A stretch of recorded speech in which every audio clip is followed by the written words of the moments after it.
Bom dia, galerinha, tudo bem? Professora Ilana aqui. Queria dizer que eu estou com muitas saudades de vocês, oitavo ano. E hoje, na nossa aula, nós temos muitas coisas para falar, são conteúdos novos. Então, eu gostaria que você prestasse bastante atenção no que eu vou falar. Vou fazer uma recapitulação da aula da semana passada e vou falar sobre o conteúdo dessa semana, tá bom? Então, ligadinhos aí, prestando atenção nessa aula. Qualquer dúvida me procura no WhatsApp, tá? Nós estamos falando sobre reprodução. Como eu falei para vocês, esse nosso novo conteúdo era sobre reprodução. Reprodução só dos seres humanos? Não. Reprodução de animais, plantas, reprodução de um modo geral. E o que é reprodução? É o processo que os indivíduos progenitores geram novos indivíduos que são seus descendentes. E esses indivíduos gerados, eles são semelhantes aos pais. Essa semelhança está relacionada com o material hereditário que passa de uma geração a outra, tá? A reprodução é uma das principais características dos seres vivos e é a partir da reprodução que se dá a continuidade das formas de vida. Existem duas formas básicas de se reproduzir: a reprodução assexuada e a reprodução sexuada. Qual que é a diferença entre elas? Na reprodução assexuada, só precisa de um indivíduo. Esse indivíduo ele vai formar descendentes semelhantes geneticamente a ele, são clones. Na reprodução assexuada, o material genético do descendente é idêntico ao do progenitor. Então, a gente vai ter aí indivíduos que são geneticamente iguais, não só semelhantes. E na reprodução sexuada, nós precisamos de dois indivíduos, um macho e uma fêmea. E aí vai ocorrer a combinação do material genético desses progenitores, o que vai resultar em indivíduos que têm semelhanças com os pais, mas não são exatamente iguais ao pai ou à mãe, tá? E isso possibilita o que a gente chama de seleção natural. Quando a gente fala sobre reprodução sexuada, nós estamos falando de organismos pluricelulares.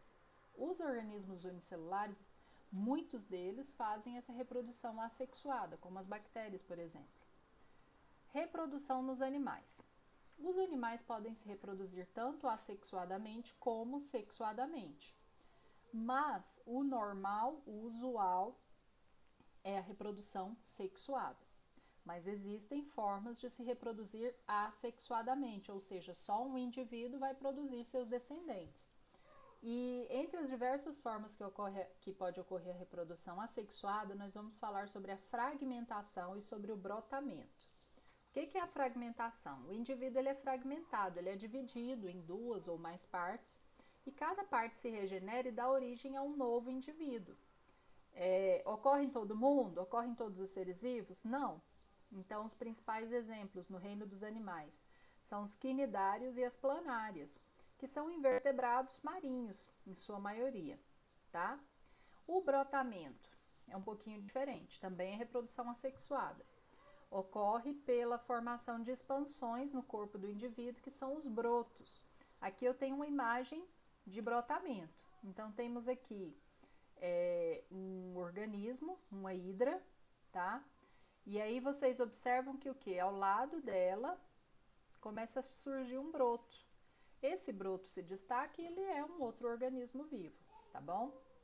Porém, a maioria dos seres vivos se reproduz sexuadamente, ou seja, precisa de dois organismos para se reproduzir, tá? Em geral, a reprodução sexuada envolve a participação de indivíduos de sexos diferentes, o macho e a fêmea. Eles apresentam órgãos especializados, que são as gônadas, que vão formar os gametas. O que são os gametas? São as células específicas da reprodução, tá? Nos machos, quando a gente está falando aqui de animais, nós temos, no ser humano, por exemplo, as gônadas, que são os locais de produção dos gametas, são os testículos. E quais são os gametas que o homem vai produzir? São os espermatozoides. Nas fêmeas, as gônadas, ou os lugares onde são produzidas as células reprodutivas, são os ovários. E lá vai ocorrer a produção dos gametas femininos, que são chamados de óvulos, ok? Nas plantas, as plantas também se reproduzem? Sim, se elas são seres vivos, uma das características dos seres vivos é a reprodução. Então, assim como como os animais, as plantas também se reproduzem de forma assexuada e de forma sexuada. A reprodução assexuada é mais comum entre as plantas do que entre os animais. E nesse tipo de reprodução ela pode ocorrer de duas formas. Propagação vegetativa, que é muito comum. Já viram que às vezes a mãe de vocês, a avó de vocês passa na casa de uma amiga e aí vê um jardim bonito e olha uma planta e fala assim: você podia me dar um galinho dessa planta para eu plantar lá em casa? E aí ela vai, chega, leva lá na sua casa, planta e a planta cresce, se desenvolve. Teve reprodução? Teve, é um novo ser vivo. Teve 2 organismos envolvidos? Não, é um só. Então aí eu tenho reprodução assexuada por propagação vegetativa. E a reprodução por esporos, quando a planta se reproduz a partir de células reprodutivas denominadas esporos. Um esporo em condições favoráveis pode originar um novo indivíduo sem que haja a fusão com outras células. Então isso é também reprodução assexuada. Reprodução sexuada em plantas. Durante o ciclo de vida, as plantas apresentam uma alternância de gerações, com dois tipos de indivíduos, o esporófito e o gametófito. O que representa isso? O esporófito é o indivíduo que produz os esporos, que não vai precisar de outro ser vivo para fundir núcleo de nada. Então, ele produz esporos e esses esporos podem dar origem a outros seres vivos. E o gametófito é o indivíduo que produz os gametas. Para ocorrer a reprodução sexuada, um gameta vai ter que se encontrar com outro gameta, eles vão ter que se fundir, tá bom? O ciclo de vida das plantas sem sementes ocorre basicamente dessa maneira. Os gametófitos formam gametas, a união do gameta masculino com o feminino dá origem ao zigoto, que forma um embrião. O embrião desenvolve, formando um esporófito, que produz esporos e dá origem a novos gametófitos. Isso aqui principalmente num grupo de plantas que são as briófitas e as pteridófitas, ok? Reprodução sexuada nas plantas com sementes. Então aqui, ó, esporófito e gametófito são as plantas que não dão sementes. As plantas que dão sementes são principalmente as gimnospermas e as angiospermas. Eles podem não ter o ciclo de vida tão semelhante quanto as briófitas e pteridófitas, tá? Então, nas plantas com sementes, o esporófito é grande e visível, correspondendo à fase mais conhecida da planta. Já o gametófito apresenta o tamanho reduzido e dura um período curto. Continuando aqui, então. No finalzinho do texto diz o seguinte: na reprodução assexuada não há o envolvimento dos gametas, o que impede a variabilidade genética. É um tipo de reprodução relativamente simples, muito mais rápida do que a sexuada e gera indivíduos idênticos àquele que os originaram. A reprodução sexuada, diferente da assexuada, existe a presença dos gametas e por essa razão ocorre a variabilidade genética. Nesse caso, observa-se a formação de um organismo diferente dos progenitores, uma vez que ele é resultado da combinação dos cromossomos presentes em cada gameta, ok? Vocês me enviaram fotos dessa atividade, se tiver alguém que não me enviou, pode me enviar novamente, tá bom? E agora vamos passar para a atividade desta semana, ok? Bem, voltando a falar. Nós falamos um pouquinho na aula passada a respeito dos tipos de reprodução. Reprodução sexuada, reprodução assexuada, em plantas, em animais. Agora, nós vamos falar a respeito dos hormônios.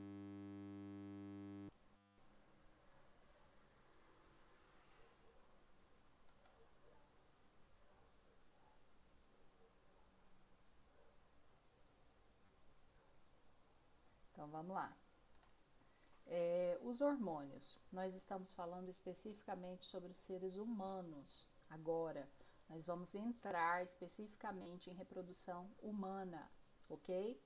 Então, hormônios sexuais. O que são hormônios? São substâncias que o nosso corpo utiliza e produz para determinar algumas ações dentro do nosso corpo, tá?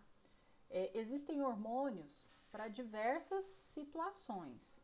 Os hormônios sexuais, eles estão relacionados especificamente com a reprodução, mas nós produzimos outros hormônios, tá?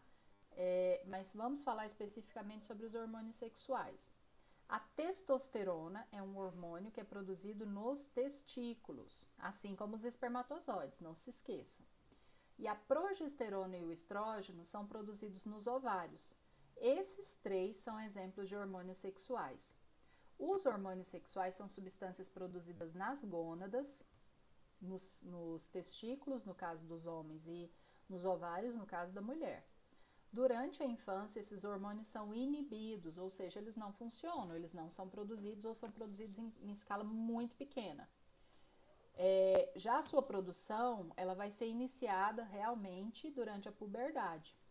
E é ela responsável pelo aparecimento de características sexuais secundárias. Que características são elas? Nos homens, nos meninos de 13 a 16 anos, ocorre o surgimento de pelos pelo corpo, o aumento do tamanho do pênis, o espessamento das cordas vocais e a iniciação da espermatogênese. Então, é nesse período da puberdade que a criança vai passar da fase de infância para a adolescência e aí ele vai começar a ser capaz de gerar descendentes. Tá? Então, para isso, vai surgir pelos no corpo, o pênis ele vai aumentar, as cordas vocais vão passar por um espessamento, então a voz vai engrossar e ocorre a espermatogênese, que é a produção de espermatozoides.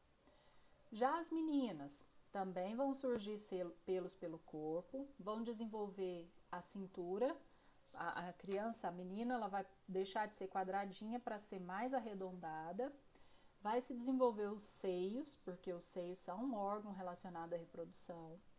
Vai ocorrer o início do ciclo menstrual, ela vai menstruar e vai ocorrer a ovogênese, que é a produção de óvulos, tá bom?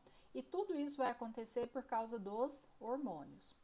A produção desses hormônios ocorre devido a estímulos emitidos pelo hipotálamo, lá no cérebro, no meio do cérebro, tem um órgãozinho chamado hipotálamo, que vai regular a produção dos hormônios. O que o hipotálamo vai fazer? Vai liberar fatores hormonais gonadotróficos, ou seja, ele vai liberar hormônios produzidos nas gônadas com ação na hipófise, glândula do sistema nervoso, que vai liberar dois hormônios específicos, o FSH e o LH, o hormônio folículo estimulante e o hormônio luteinizante, que vão atuar sobre as gônadas, vão atuar sobre ovários e testículos. Nos testículos, o FSH vai estimular as células dos tubos seminíferos a desencadearem um processo de divisão meiótica para a produção de espermatozoides. Ou seja, o FSH vai chegar lá no testículo e vai falar para o testículo, olha, começa a produzir espermatozoide, tá? Enquanto o LH, ele vai estimular as células intersticiais do testículo a produzir a testosterona, que é aquele hormônio que vai desenvolver as características sexuais secundárias. Então, são vários hormônios envolvidos aí. Então, a gente já falou sobre testosterona, sobre progesterona, sobre estrógeno, sobre FSH e sobre LH, tá bom? Nos ovários, o FSH, que é o hormônio folículo estimulante, vai iniciar o amadurecimento das células foliculares, que vão estimular a secreção de estrógeno, que prosseguirá com o desenvolvimento do folículo.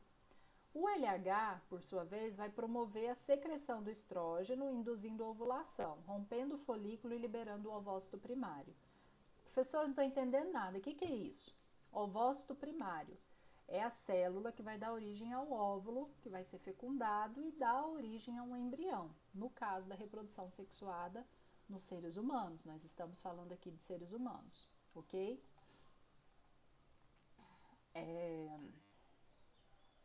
Tem muita coisa para falar, gente. Vamos lá. Hormônios e ciclo menstrual. Nós estamos falando das meninas, tá?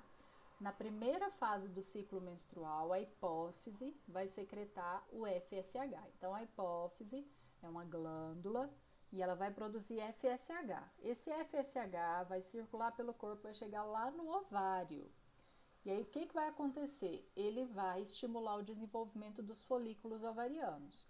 Dentro dos ovários, a mulher tem 2 ovários. Está cheio de folículos ovarianos. O que é isso? É o que vai dar origem ao óvulo. Só que eles estão num estado de dormência. Então, o FSH vai chegar lá no ovário e vai falar, ó, libera um óvulo aí, vamos reproduzir esse mês? E aí, ele vai liberar o folículo ovariano, né? Por sua vez, os folículos produzem o estrógeno, que estimula o crescimento das paredes das células da parede interna do útero, que é o endométrio. Ele vai se tornando mais grosso, mais espesso e vascularizado, cheio de vasos sanguíneos. Essas mudanças, elas estão preparando o útero para quê? Para o caso de ocorrer uma gravidez, uma gestação. A queda nos níveis de estrogênio e progesterona faz com que as células do endométrio se desprendam da parede uterina. Essas células são expulsas do corpo através do canal vaginal, causando sangramento característico da menstruação. Tá? Só um momentinho. Então, eu fui atrás de uma imagem para vocês entenderem do que eu estou falando. Isso aqui é uma imagem do sistema reprodutor feminino. Ele é formado pelos ovários, são esses 2, um de cada lado, pelas tubas uterinas, que são esses canais aqui, que ligam o ovário ao útero, e aqui o útero. Tá vendo esse espacinho aqui? Esse espacinho aqui é o útero. É onde o bebê vai se fixar e vai se desenvolver no caso de uma gravidez. Então, o que acontece todo mês no início de um ciclo menstrual de uma menina? A hipófise está lá, ó, na cachola, ela vai produzir o FSH. O FSH vai circular por todo o sistema circulatório, vai chegar aqui nos ovários, ó. Chegou aqui no ovário, o que ele vai fazer? Ele vai estimular a produção dos folículos ovarianos, que é o que vai dar origem ao óvulo.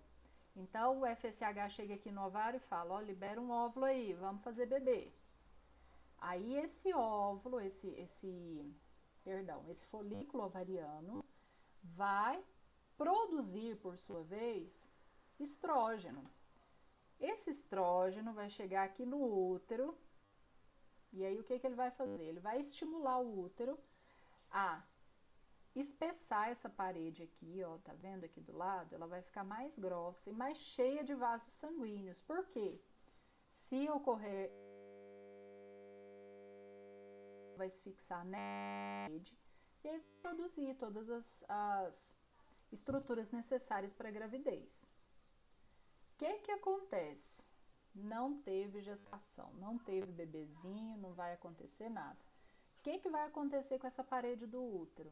Ela vai descamar, ela vai ficar mais fina. Então, ela estava grossa, ela vai ficar mais fina e os vasos sanguíneos que estavam aqui vão ser eliminados. E isso é o que a gente chama de menstruação. Tudo bem? Então, vamos lá. O sistema reprodutor, também chamado de sistema genital, é responsável por proporcionar as condições adequadas para a nossa reprodução. O sistema reprodutor masculino é responsável por garantir a produção dos espermatozoides e também não só produzir os espermatozoides, mas garantir que esse espermatozoide chegue onde ele tem que chegar, que é, no caso, no corpo da mulher para ocorrer a reprodução. O sistema reprodutor feminino, por sua vez, vai produzir o gameta feminino, que é o óvulo ou ovócito secundário, e esse sistema reprodutor também vai ser o local para fecundação e desenvolvimento do bebê. Aqui, o bebê vai ficar aqui. Funções do sistema reprodutor, eles vão atuar juntos para garantir a multiplicação da nossa espécie. Tanto o sistema genital feminino como o masculino são responsáveis pela produção dos gametas e pela produção das células que se unirão na fecundação e darão origem ao zigoto. Os gametas são produzidos nas gônadas, sendo testículos as gônadas masculinas e os ovários as gônadas femininas. Os testículos produzem os espermatozoides, enquanto os ovários produzem os ovócitos secundários, que nós conhecemos por óvulo, ok? Então, aqui nós temos uma imagem do sistema reprodutor masculino e do sistema reprodutor feminino, tá? O espermatozoide ele é depositado dentro do corpo da fêmea no momento da cópula, do sexo, da relação sexual. E a fecundação ocorre no sistema reprodutor feminino, tá? Mais frequentemente na tuba uterina. Então, olha só, vou voltar para essa imagem que ela está um pouquinho melhor. Aqui é a vagina. Aqui é a região onde vai ocorrer a relação sexual. O pênis vai estar inserido aqui nesse canal. Aqui tá pequenininho, só que ele é um pouquinho maior, porque a gente não tá vendo a parte externa. E aí os espermatozoides vão ser depositados aqui, ó, nessa região aqui que chama colo do útero. Esses espermatozoides têm que subir todo o útero até chegar na tuba uterina. Por quê? Porque a fecundação ela ocorre aqui, ela não ocorre aqui. Então, eles têm motilidade, eles têm a capacidade de se movimentarem para poder chegarem aqui. Se tiver um óvulo pronto, a união vai ocorrer aqui, nessa região das tubas uterinas, tá bom? Então, aqui está mostrando essa imagem. E aqui nós temos o sistema reprodutor masculino, formado por diversos órgãos, e eu quero que vocês deem uma olhada aqui, tá bom? O sistema reprodutor masculino garante a produção dos espermatozoides e a transferência desses espermatozoides para o corpo da fêmea. Ele é formado por órgãos externos e internos. O pênis e o saco escrotal, o escroto, onde estão os testículos, são chamados de órgãos reprodutivos externos, tá? O pênis e o saco escrotal somente. Enquanto os testículos, os epidídimos e os ductos deferentes, ductos ejaculatórios, uretra e vesículas seminais, a próstata e as glândulas bulborretrais são órgãos reprodutivos internos. Na próxima aula eu quero falar mais detalhadamente sobre esses órgãos, tá? Mas externamente só o pênis e o saco escrotal e internamente todos esses outros órgãos. O sistema reprodutor feminino vai servir de local para a fecundação e também para o desenvolvimento do bebê, além de ser responsável pela produção dos gametas femininos e dos hormônios. Assim como no masculino, o sistema reprodutor feminino apresenta órgãos externos e órgãos internos, tá? Os órgãos externos recebem a denominação geral de vulva e incluem os lábios maiores, os lábios menores, clítoris e as aberturas da uretra e vagina. Já os órgãos internos são os ovários, as tubas uterinas, o útero e a vagina, ok? Então, a atividade de hoje, vocês vão falar um pouquinho sobre esse conteúdo da aula. Se vocês tiverem alguma dúvida, me procurem no WhatsApp. Espero que tenham gostado e tenham entendido. Até a próxima!